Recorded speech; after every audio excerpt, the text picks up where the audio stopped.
bisa bayangin cara kamu menjalankan hukum, kamu nilainya 24. Terus kemudian pidato kayak begini nih. Ya. Dunia luar berkata, ya gini caranya. Ini dendam atau apa nih? No. You talking about hukum and nothing to do with Apa yang dendam. disampaikan? Menjatuhkan pidana kepada terdakwa dengan pidana penjara selama 6 tahun dan 6 bulan dan denda sebesar 1 miliar rupiah. Kami ada waktu 7 hari untuk pikir-pikir dan setelah itu kami akan tentukan upaya hukum apa yang akan kami lakukan. Pidana terhadap terdakwa Helena oleh karena itu dengan pidana penjara selama 5 tahun dan denda sejumlah 750 juta rupiah. Terutama juga hakim-hakim yang vonisnya jangan terlalu ringan lah. Ngerampok triliunan, ratusan triliun, vonisnya sekian tahun. Vonisnya 50 tahun begitu kira-kira itu. Kami berkomitmen melakukan upaya hukum, ya, melakukan banding dan sudah didaftarkan di pengadilan. Memberi maaf kepada koruptor asal mengaku secara diam-diam dan mengembalikan kepada negara secara diam-diam. Itu kan salah. Undang-undang korupsi tidak membenarkan itu, hukum pidana tidak membenarkan itu.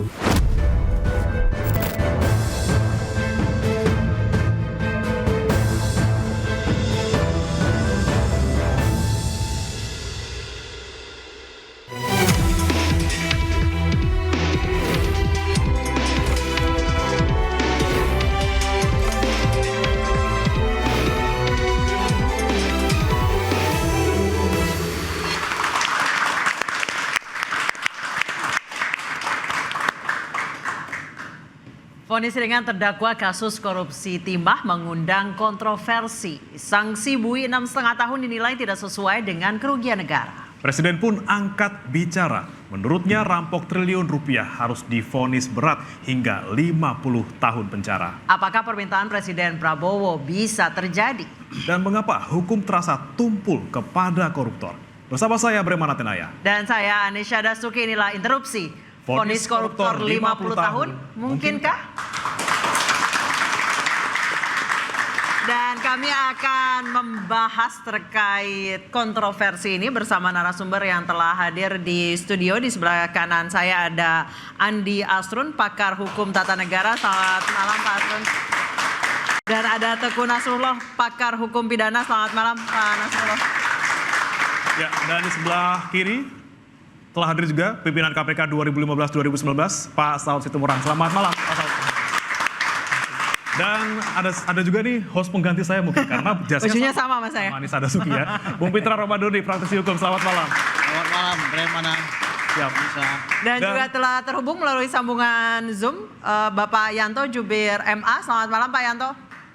Selamat malam Pak. Ya, ini Pak Yanto sebenarnya lagi di jalan mau ke naik kereta nih ya. Tapi nggak keburu. Nggak keburu, ya. Nah, mari kita akan tanya ke Pak Yanto dulu soal kasus ini. Nah, Pak Yanto, ini kan 6,5 tahun vonis untuk kerugian negara 300 triliun. Banyak yang mengkritik, bahkan Pak Prabowo bilang ini terlalu ringan. Benarkah, Pak? Pak Yanto? Pak Yanto, gimana Mas? Coba terputus gimana? Ya, baik Pak Yanto. Dengar, terputus gimana? Ya, sekarang sudah bisa dengar suara kami, Pak? Sudah. Oke, baik. Baik Pak Yanto, ini vonis 6,5 tahun untuk Harvey Muiz dengan kerugian negara 300 triliun. Kemudian ini banyak yang kritik, bahkan Pak Prabowo juga ikut angkat suara. Benarkah ini terlalu ringan? Ya, saya ini hakim jadi terikat untuk tidak boleh mengomentari putusan hakim lain ya, baik itu putusan judek fakti maupun judek juris itu. Jadi saya tidak boleh mengomentari. Namun dalam kasus ini yang perlu dipahami oleh semua pihak bahwa ternyata kasus ini adalah jaksanya banding. Artinya kalau ini banding berarti akan diadili di pengadilan tinggi. Sementara perkara yang dimintakan banding dengan sendirinya belum berkekuatan hukum tetap seperti itu, Mas. Ya. Tapi nah, kalau saya disuruh menilai karena saya hakim, ya. Ya, tapi Pak Yanto, kalau misalnya terkait dengan hal ini kan ada peraturan peraturan MA yang menyebutkan bahwa kalau di atas 100 miliar ini kan termasuk korupsi yang paling berat dan seharusnya 16 sampai 20 tahun penjara vonisnya ataupun tuntutannya. Kalau menurut Bapak ini sudah tepat atau belum, Pak? Ya memang kan ada saya tidak bisa menilai, yang jelas kan ada peraturan Mahkamah Agung itu betul sekali, itu ada standar-standar itu betul ya. Nah, kenapa kok dia tidak menjatuhkan seperti itu ya saya nggak bisa menilai. Ditanyakan kepada yang mutus, karena betul yang disampaikan saudara tadi, ada standarnya sudah. Kalau sekian memang ada grade-nya seperti itu. Baik, Pak Yanto, kalau menurut Bapak komentar dari Pak Presiden ini, apakah Pak Presiden dalam hal ini fungsinya sebagai eksekutif, apakah ini sebagai bentuk intervensi? Apalagi di forum beliau menyatakan Pak Jaksa Agung naik banding dong gitu kan, langsung ditembak di tempat gitu. Ya karena Jaksa Agung kan pembantu Presiden, eksekutif. Jadi kalau menurut pemahaman saya, beliau itu bukan intervensi, tapi penegasan. Saya juga mendengar pernyataan beliau, kalau sudah terbukti, kalau sudah nyata-nyata terbukti, kemudian kerugiannya ratusan triliun, sebaiknya kan dihukum 50 tahun kan begitu. Ya. Itu penegasan, jadi bukan intervensi. Kalau intervensi itu harusnya merah suruh hijau, harusnya hijau suruh merah, atau harusnya terbukti suruh bebas, itu intervensi. Tapi itu sebagai penegasan dan keprihatinan selaku kepala negara, itu menurut saya gitu. Baik, saya ke Pak Nasrullah. Pak Nasrullah, kalau dari sisi hukum pidana, vonis 6,5 tahun untuk Harvey Mois dan 5 tahun untuk Nalim, itu sudah tepat atau kurang? Jadi gini, saya ingin menegaskan gini ya, berat ringannya sebuah hukuman jangan dibenturkan dengan rasa keadilan, karena berat ringannya sebuah hukuman di dalam undang-undang pun sudah ada pencantuman. Di Undang-Undang Tipikor misalnya, pasal 2 maksimum 20 tahun penjara atau seumur hidup, minimum 4 tahun. Itu berarti ini sebenarnya 6,5 itu udah lebih dari minimum. Boleh. Nah, masalahnya adalah kemudian juga begini, nanti dalam ketika putusan hakim ada lagi hal-hal yang memberatkan dan meringankan. Hakim akan menilai kasus per kasus. Nah, hakim punya kewenangan penuh untuk menilai kasus per kasus. Tunjuknya buktinya tadi Pak Yanto, ya, Hakim Agung tidak mau intervensi ke dalam putusan itu. Karena apa? Beliau sudah benar, luar biasa bagusnya beliau tidak mau merespon itu. Karena apa? Untuk menentukan berat ringan akan dilihat perannya, karena dalam hukum pidana itu ada yang namanya deal naming, penyertaan. Bentuknya itu adalah turut melakukan, membujuk melakukan, menyuruh melakukan, membantu melakukan. Ya, itu akan beda-beda penjatuhan sanksinya. Makanya merujuk kepada berat ringannya sebuah hukuman tidak boleh diberikan. Tapi kalau dilihat dari public exposure-nya? Nah, namun ingat ada peraturan Mahkamah Agung yang mengatur indeks ya penjatuhan sanksi pidana untuk kasus korupsi. Dulu saya ikut menyusun merumuskan draft awalnya di Fakultas Hukum UI tentang indeksnya itu, walaupun angka-angkanya itu tidak sama dengan hasil yang terbit di Mahkamah Agung. Karena kita menyusun itu di UI ini putusan pengadilan menimbulkan ketidakadilan bagi masyarakat, beda-beda. Belum lagi nanti bedanya sebuah kasus korupsi 100 miliar antara polisi, jaksa, KPK, beda-beda perlakuannya di dalam proses penyidikan, penyelidikan, penyidikan dan penuntutan. Ini menimbulkan persoalan disparitas rasa keadilan bagi masyarakat. Tidak boleh itu terjadi. Negara tidak boleh membiarkan ada rasa keadilan tidak berbeda. Kita bertiga ini korupsi.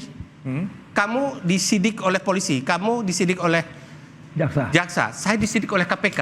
Beda-beda. Persoalannya, waktu disidik oleh polisi dan oleh jaksa, Anda bisa disadap, tidak bisa disadap. Saya boleh disadap.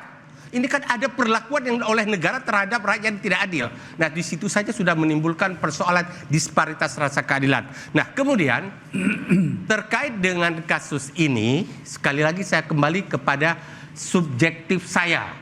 Subjektif saya memang menurut hemat pribadi ya, saya melihat jauh dari rasa keadilan. Harusnya berapa, Pak? Harusnya berapa? Itu ada indeksnya, saya tidak boleh menyebut itu karena Saya tanya kalau ke- sudah ada putusan yang final berkekuatan hukum tetap, saya mau nyebut itu. Tapi karena sekarang belum ada putusan yang berkekuatan hukum tetap, saya tidak boleh. Saya tanya ke Pak Saud aja deh, Pak Saud harusnya berapa Pak Saud?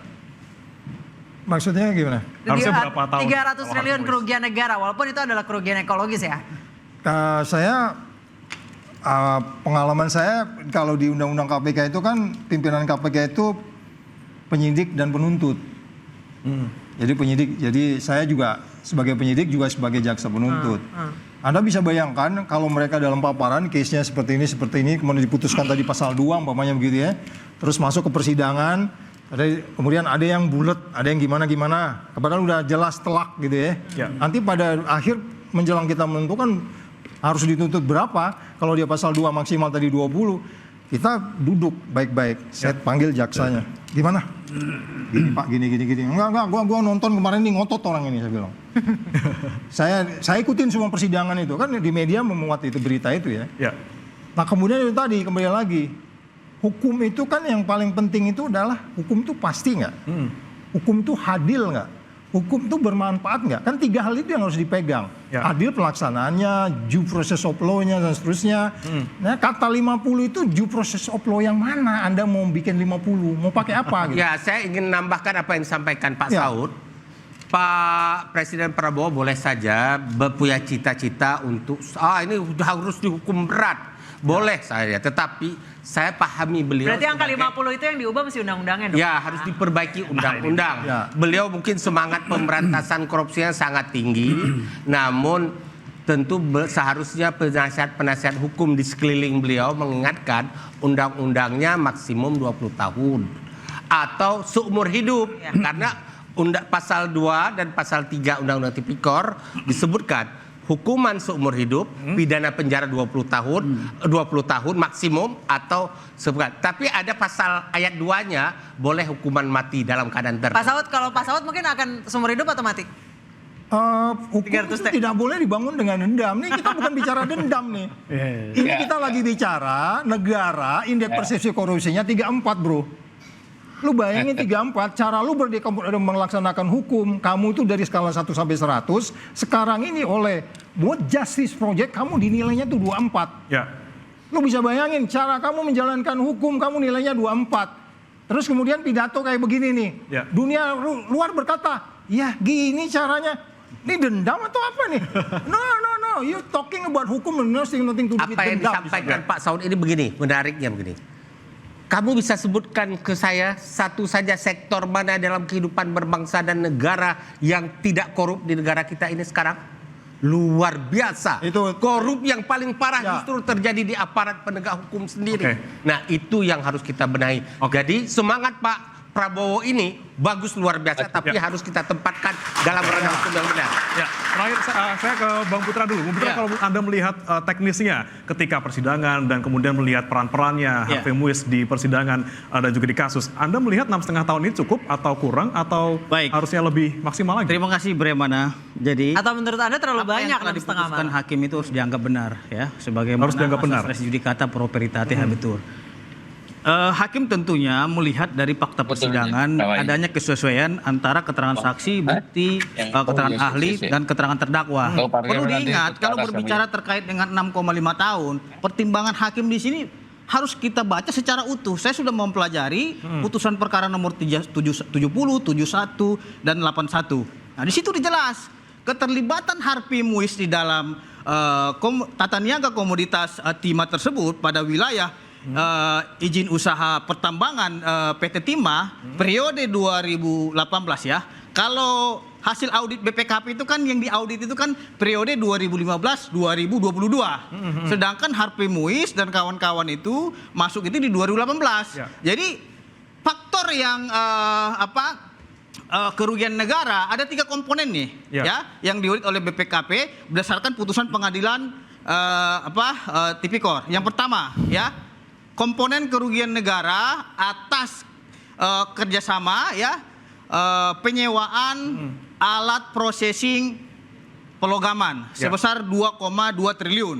Kerugian yang kedua ya, komponen yang kedua itu kerugian negara ya atas pembayaran ya timah dari tambang ilegal sebesar 26 triliun. Nah, komponen yang ketiga nih, ini perlu dipertanyakan nih oleh audit BPKP ini, yaitu kerugian negara atas kerusakan lingkungan akibat penambang ilegal. Berdasarkan fakta persidangan ya, majelis hakim tidak menemukan adanya keterlibatan besar yang dilakukan oleh Harvey Muiz dalam kasus ini.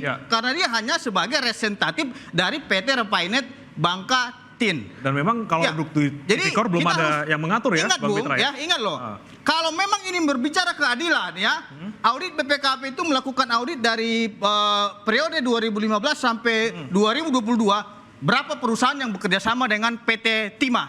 Sebanyak 375 perusahaan. Audit, berani nggak BPKP mengaudit 375 perusahaan ini? Banyak banget Bang itu Bang. Jangan hanya PT RBT sama PT Timah saja. 375 perusahaan ini mana? Nah, jadi nggak bisa juga kita salahkan Harvey Muiz, dia harus bayar 300 triliun. Tidak, Bos. Terdakwanya di kasus ini 22 terdakwa. Tapi memang belum ada di Undang-Undang Tipikor yang mengatur bahwa kerugian ekologis ini masuk ke dalam pidana. Nah, kita akan tanyakan ke Prof. Nasrul, tapi kita akan break dulu, tetaplah bersama kami di Interupsi.